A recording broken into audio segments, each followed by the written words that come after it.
जति दुःख कष्ट भोगेर आएँ, तर मेरो आमाको आशीर्वादले यहाँसम्म आएँ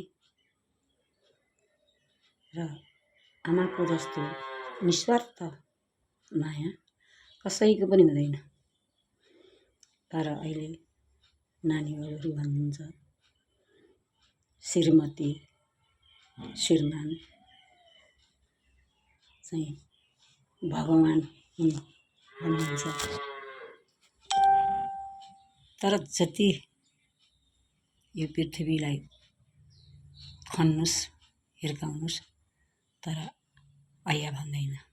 त्यस्तै हो, छोराछोरीले जति वज्रका वचनहरूले बाण हाने पनि हान्दाखेरि पनि ऐया भन्न आउँदैन आमालाई।